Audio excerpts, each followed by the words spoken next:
ආයිබෝවන් village smart kitchen channel එකට සාදරයෙන් පිළිගන්නවා. අද අපි හදන්න යන්නේ manioc ව්‍යංජනයක්. මම මෙතන manioc 500 ක විතර ප්‍රමාණයක් කරන් තියෙනවා. මේක හොඳට පොත්ත සැහැලා අයින් කරලා මෙහෙම මේ විදිහට හොඳට පොත්ත සැහැගන්න.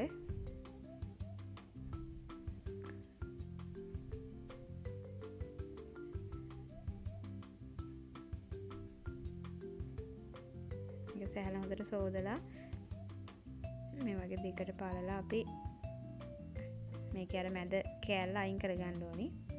අයින් කරලා පොඩියට කැට කපා ගන්න. මේ විදිහට පොඩියට කෑලි කපා ගන්න. මේක පොඩියට කෑලි කපුවාම ඉක්මනට තැම්බෙනවා.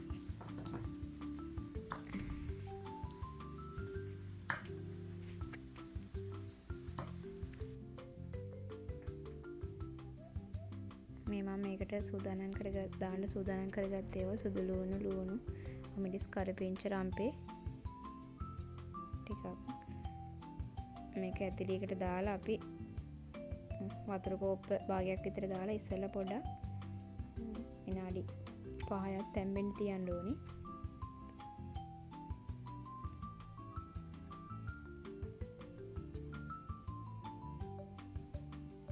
මේ විනාඩි 6කට විතර පස්සේ මේක දැන් හොඳට තැම්බිලා තියෙන්නේ. මේකට මම දැන් එකතු කරගන්නවා වී ලුණු ගෙඩියක විතර ලුණු,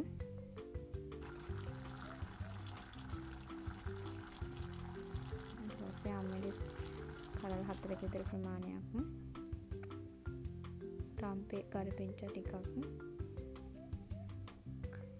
සුදු ලුණු 4ක විතර ප්‍රමාණයක් එකතු කරගෙන මේක දැන් සාමාන්‍යයෙන් ගින්දර අඩු කරගන්න.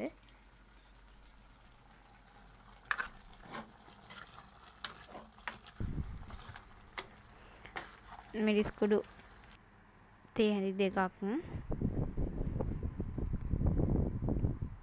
කහ කුඩු තේ හැඳි භාගයක්, 3-5 කුඩු තේ හැන්දක්, ගම්මිරිස් කුඩු තේ හැන්දක්,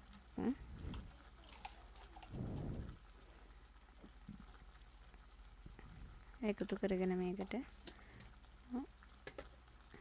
හොඳට කලවම් කරගන්න.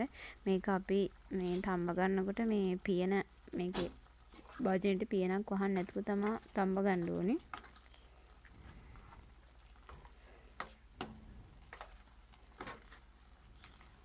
මේක මඩගින්න තියාගෙන තමයි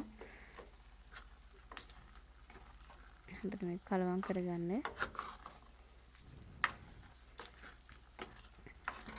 දැන් මේකට උකු පොල් කිරි කෝප්ප භාගයක් එකතු කරගන්න.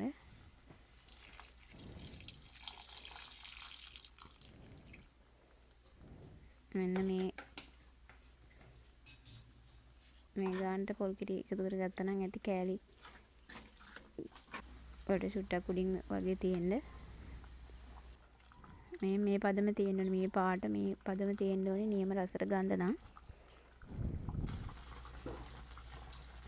දැන් මේක හයි පදමට ඇවිල්ලා තියෙන. දැන් අපි ලිපි බාගමු.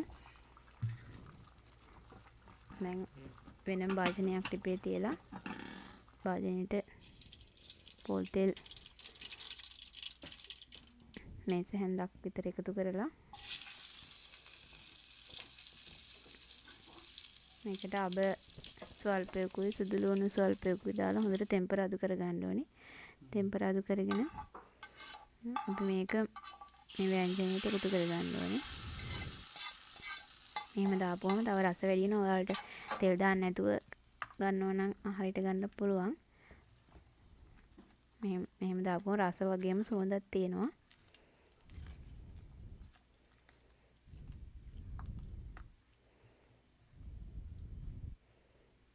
මේ පදම හොඳට තියෙන්න ඕනේ. මේ පදමට තමයි එන්න ඕනේ. මේ රස රෙසිපි දැනගන්න අපේ channel එක subscribe කරන්න.